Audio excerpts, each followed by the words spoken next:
Great. Okay, good afternoon. Welcome to this afternoon reading PLC. And what time do we end? At 3:10. Okay, so Dr. Caldo, at 3:05, can you stop us? You can be my timekeeper. Yes, ma'am. Okay, and then that would give you enough time to go to the direction we can get your students. And the norm that I'm going to be holding is think of a third way, especially like getting a lot of information this morning from all the departments. And then also like whenever we're sharing our knowledge and our things together, so that way we can stretch ourselves and think of a different way on how we're all have a different teaching way, way of teaching. And so that would be helpful. I'm gonna give you like 3 seconds or 2 seconds so that way you can, I know y'all probably already have these memorized, just kind of think of a norm that you want to hold for this PLC session. Okay, thank you. Okay, and so these are our core values in our district this school year is quality of instruction, climate and culture, and student achievement. And I know we've already had our BOY iReady data, and then know that you're already tracking those and communicating those with your students. And so thinking about with the climate and culture, how does that impact communicating that information with the climate and culture?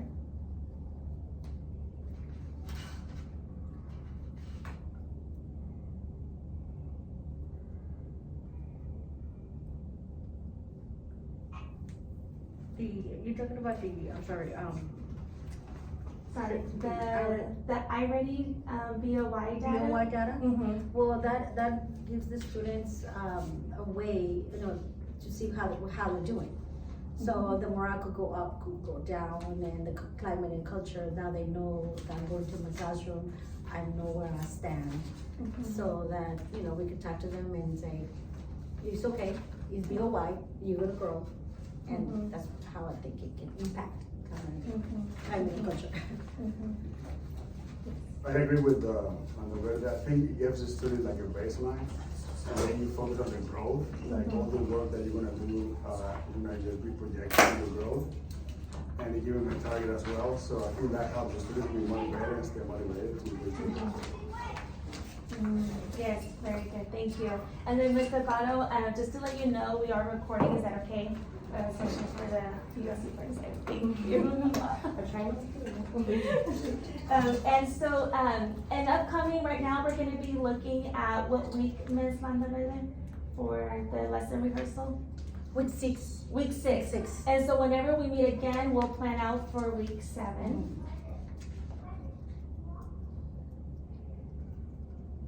Okay. And then before we start our lesson rehearsal, before we start our lesson rehearsal, what is the TEAC that we're going to be focusing on?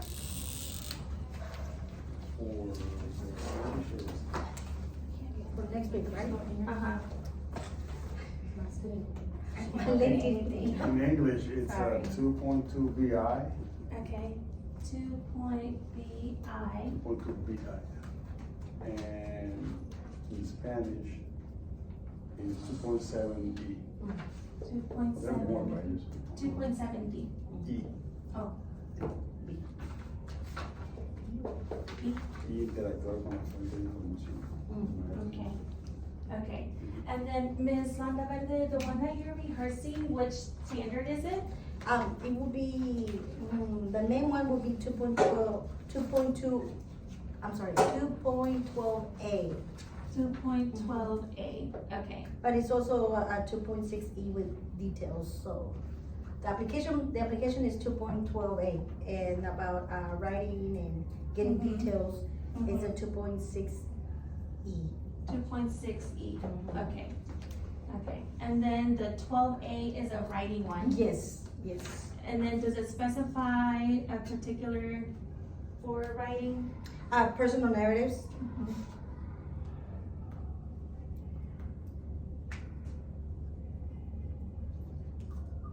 Okay, awesome. And then for 6E? I apologize, it's not 2.6 E, it's 2.6 G. To evaluate details Evaluate and details. determine key ideas. Evaluate details. And key ideas.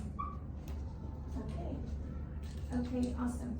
And then, before you start the lesson rehearsals, anything you want to tell us, anything you want to be like, okay, when I was planning it, I know my students are going to have a misconception that this, they're not gonna, I need to know because they're not gonna get this part, so I want to make sure that I focus on this. Is there any misconceptions you want to tell us about? Yes, about the contribution, aportes, I'm gonna be, It's okay. switching, okay? Yes, Porque please. está en español. Uh-huh. Entonces, lo que no están entendiendo muy bien son los aportes, que vienen siendo las contributions in English, right?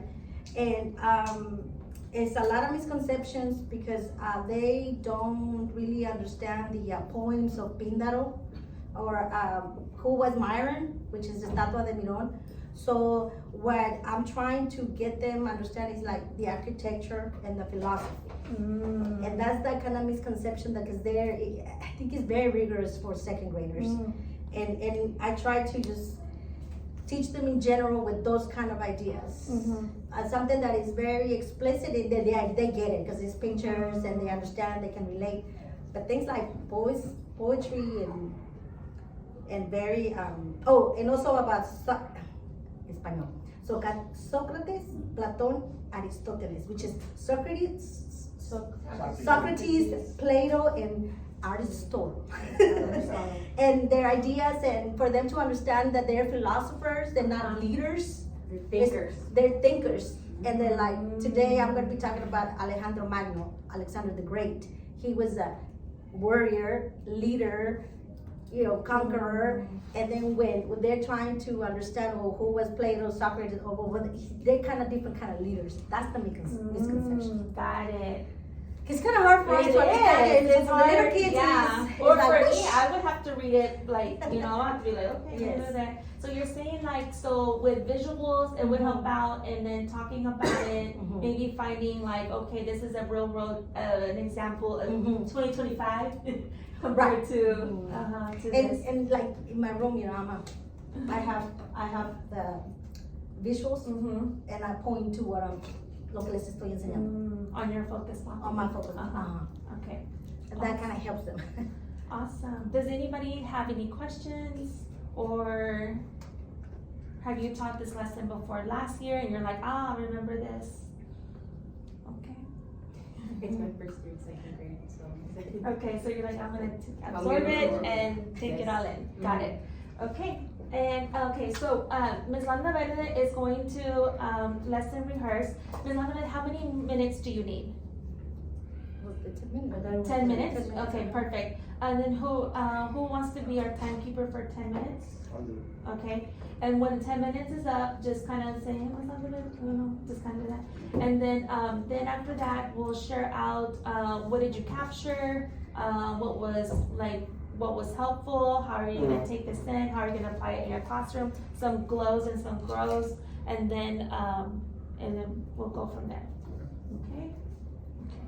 Yes.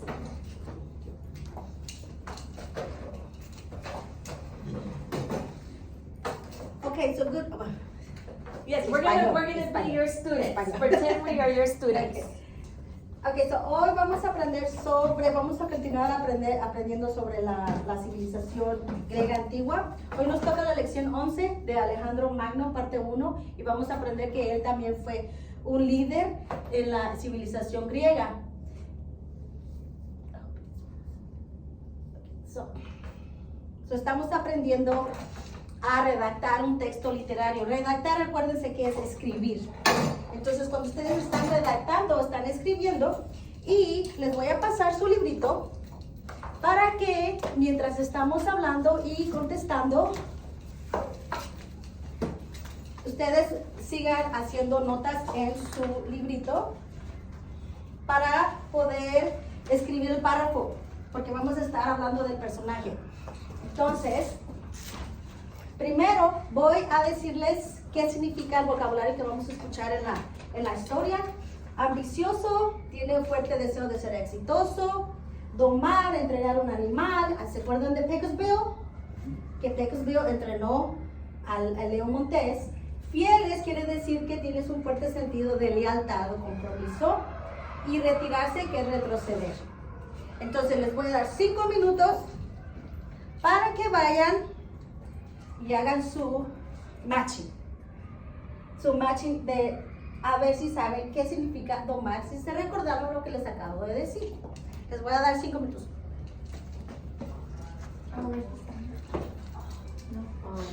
Ok, 5 minutos ya. Ok, entonces ahora, ¿quién me puede decir qué es domar? Mis delgados. Yo estoy viendo el caballo, el animal, y por eso me puse mucho, porque el Señor está domando al caballo, el animal. Correcto, cuando domas tomas el control. Sí. ¿Alguien más de otra palabra? Veo la palabra ambicioso. Ajá. Y veo a un señor con mucho dinero. Sí, ¿verdad? Ambicioso. Quiere dinero, está ambicioso. Ok, perfecto. ¿Y esta? Fieles. Fieles. Que tienes tu amigo fiel como Uri, ¿te acuerdas? Sí. Entonces, cuando estamos mirando nuestro vocabulario, miramos a los detalles claves, pero en este caso son imágenes para que ustedes recuerden qué significan. Ahora, vayan a su librito y vayan a la sección donde dice aportes. Van a escribir en su tabla de civilización que estos son los filósofos de la antigua griega. Recuerden que estos son líderes, pero no como de guerra. Son ideas y obras escritas de Sócrates, Platón y Aristóteles. So, van a ir a su librito donde dice aportes. Les doy 2 minutos para que escriban los aportes de estos filósofos. ¿Alguien me puede decir qué son filósofos?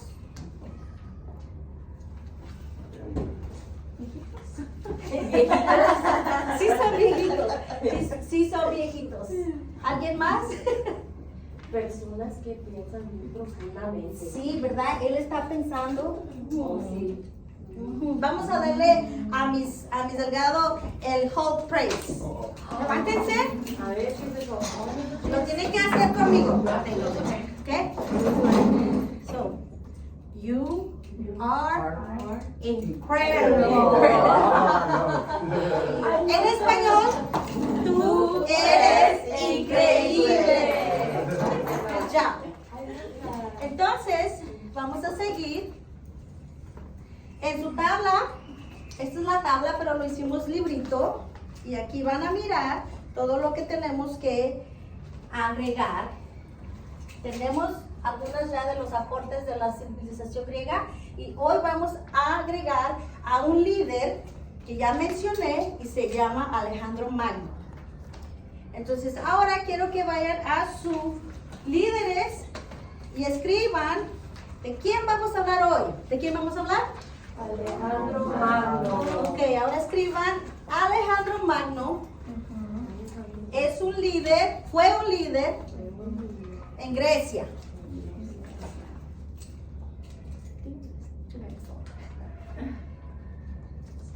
Ahora vamos a escuchar la historia, pero antes, ¿por qué estamos leyendo este texto? ¿Por qué? Piensen. Piensen. Para aprender cosas de un líder. De un líder, para aprender. Vamos, esta vez le vamos a dar el bosquero del zancudo. El zancudo. Got it. I know, what am I doing? El líder, ¿cómo se llama el líder? Alejandro Alejandro Magno, ¿verdad? Y aquí está de chiquito con su papá y vamos a escuchar su niñez y quién lo enseñó. Primero tenemos que saber qué parte de Grecia. Ya miramos Monte Olimpo, ya miramos Maratón, Atenas, y Esparta. Ahora vamos a ver a Macedonia. Y si miran, y en Macedonia, ahí está Grecia. Y Macedonia, debe estar aquí, dígame acá.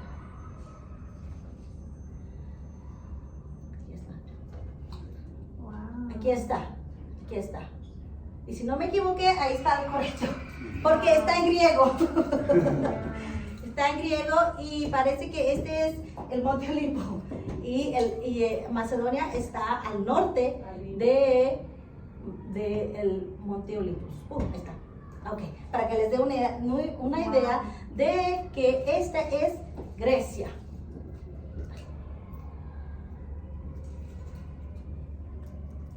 Ok, vamos a escuchar la historia. Ok, abran sus libritos y pongan atención para seguir. Estamos escuchando la historia de quién fue Alejandro Magno. Entonces, ¿cómo se llama su caballo?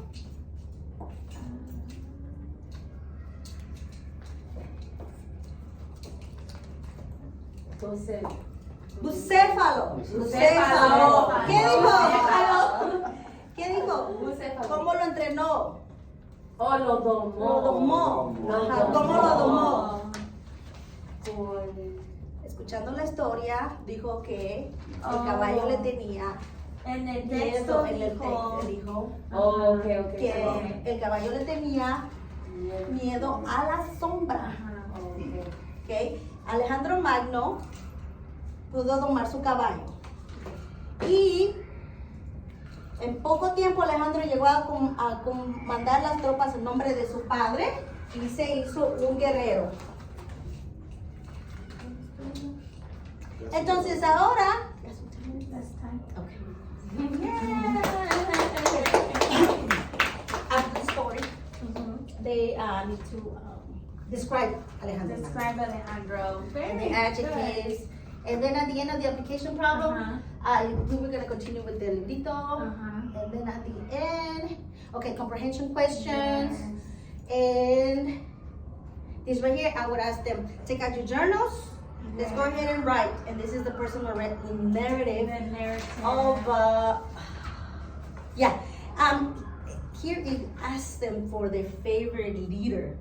Too much. So I would add, I'm going to tell them, Yeah. I agree. Alejandro Magno. Let's focus just on Alejandro Magno. And I would direct them a la primera oración, To indiquen focus on quién. Alejandro. Ajá. So the first they're gonna say, and Alejandro Magno es el líder de Macedonia.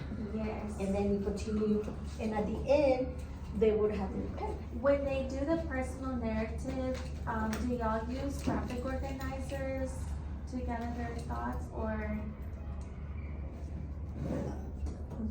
like a person? Yeah, this will be like the first personal narrative in the the unit. Yeah, it'll be.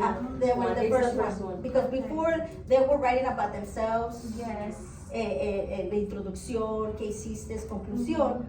Pero this is like the first one that is about a leader, more fiction and more information. So, and it will be a different, of course, graphic organizer. Yes.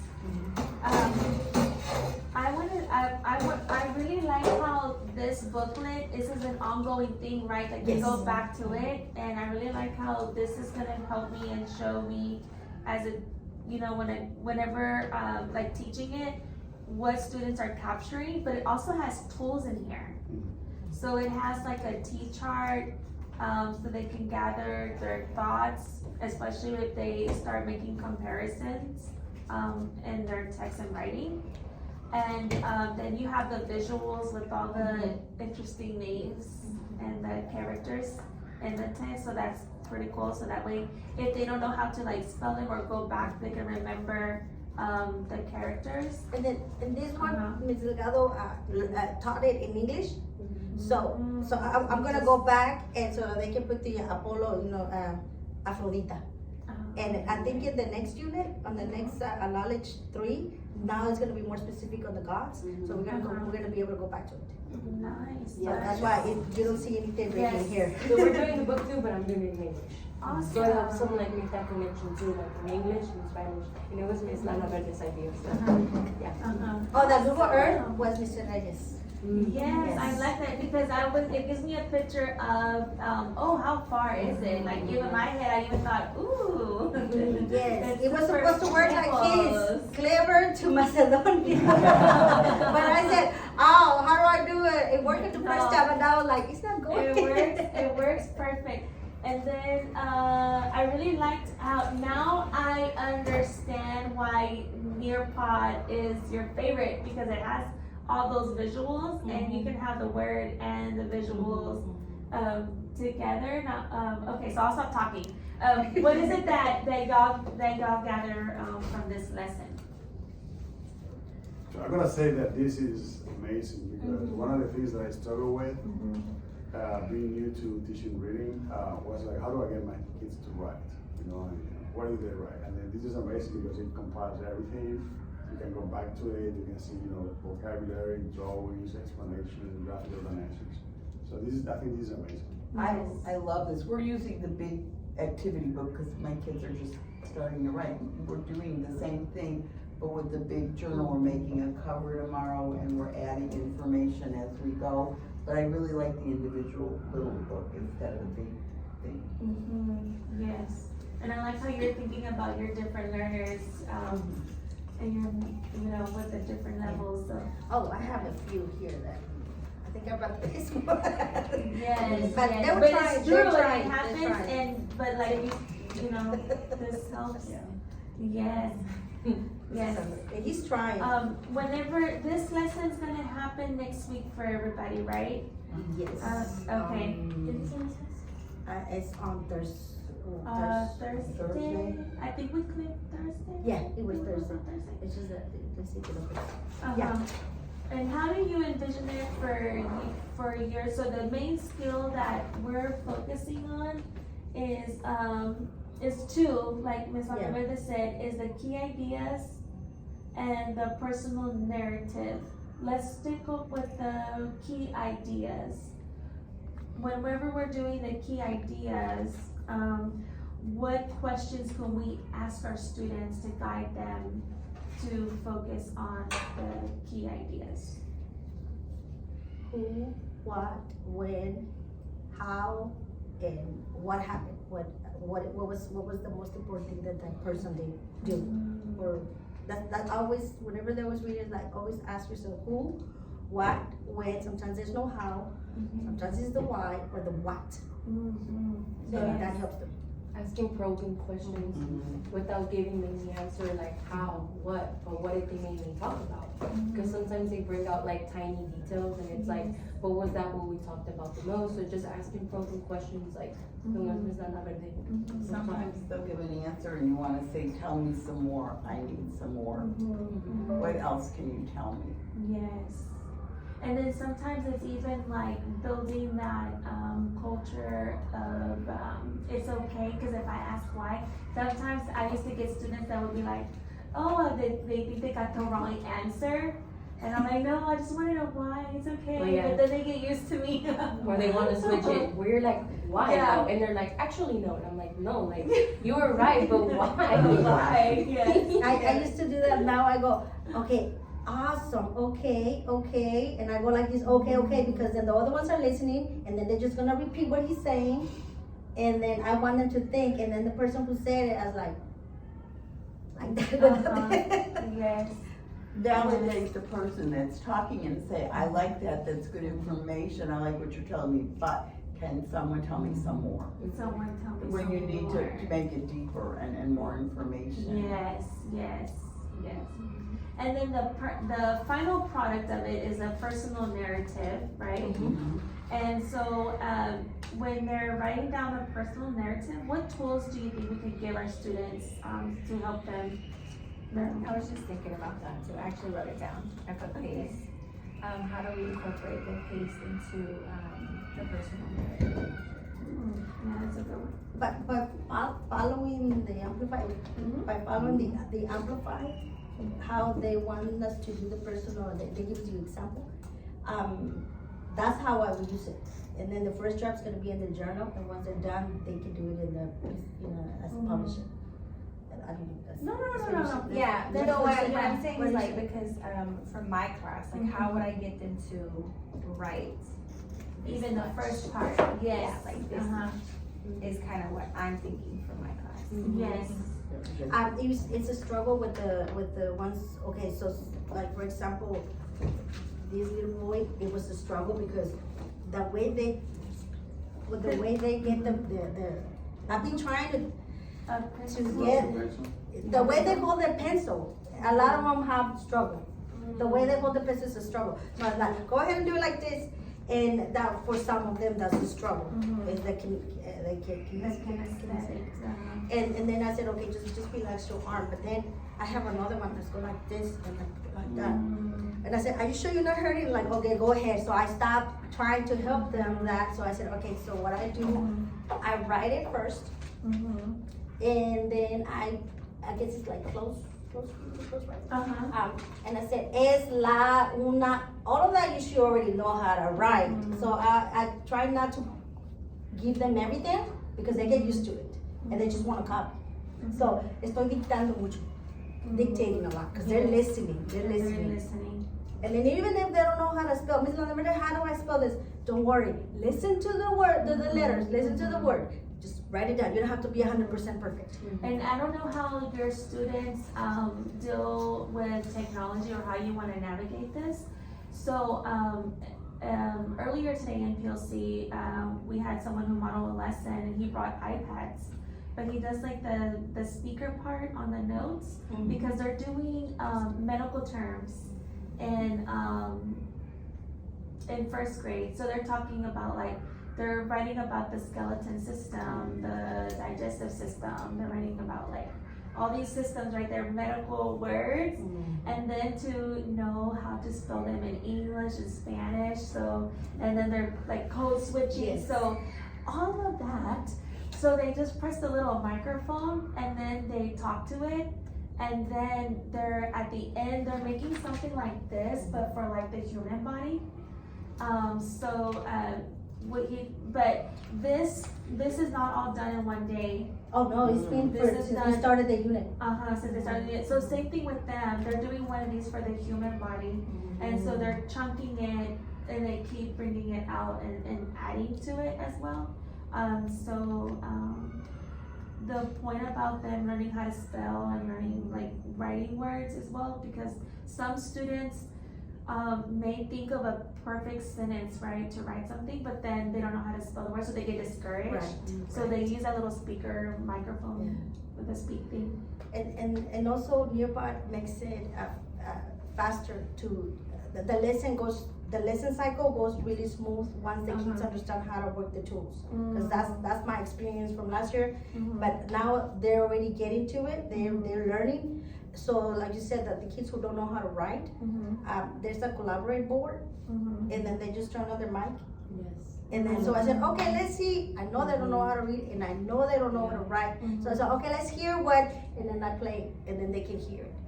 And then that's how I know that if they learn the concept for the ones who are non-readers and non-writers. Because That they gives listening. everybody a voice Yes. to hear. I like that. Have Wow. we had any word on your pod yet? No, I know Miss Sanchez reached out to, was it somebody here that emailed her, or was it another grader? I just know a lot of us were like requesting, just because Yeah. I'm only asking because, well, I always ask this like She said that she was gonna look into it, and she was gonna email. She named a person in the email, but I can't think of the name. But she's emailing someone so that way they can get the license or the renewal thing. Yes. Okay. So hopefully, Because I can't use it. Yeah, because like take out your journal, okay? You gotta train them for so many times because my students they do it, but I'm still wasting 5 minutes. Where is it? Yeah, it's quicker. But whenever they do it here, they already know. It's like, oh, okay, and I just go walk around and then say, okay, I know what you're saying. And then, yeah.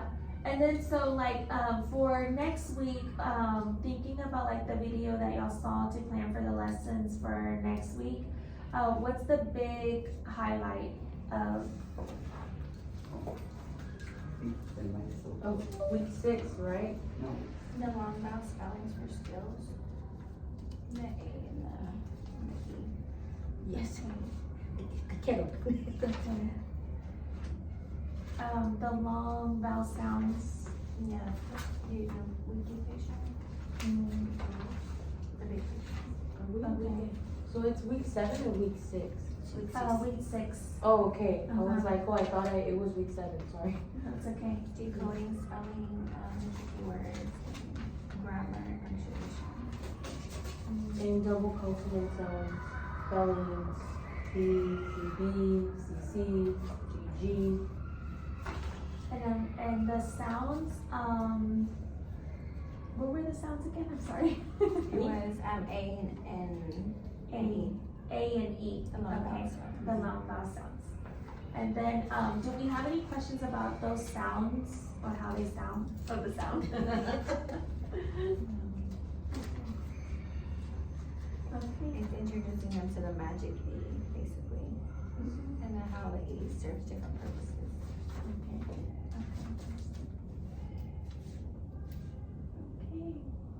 And, okay, so then, so that was a big highlight. Do you have, what instructional strategies or engagement tools can we use whenever we're teaching, for a week, for next week?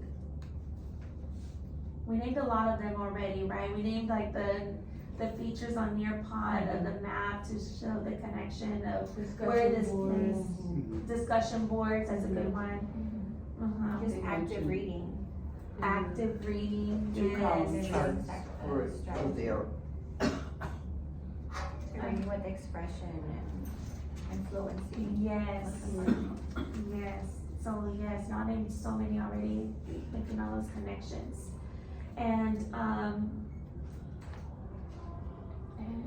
think that's, yeah, that's all. How are we doing on time? It's 1 minute to 3. 1 minute to 3. Next time we meet, we'll talk about week 7. And, do y'all have any more questions before we go? I was discouraged at first, but when we're doing our journal, my kids can tell me things. Excuse me. That's They okay. may not be able to write them, but we share a pen. Okay. At this point, we're sharing the pen. And I'm writing, and Okay. they're copying. Okay. But today they did try to write a little. Okay. That's good. My only question was about your part, so. 11 year pod. Yeah. Well, thank y'all. Thank you very much. Thank you.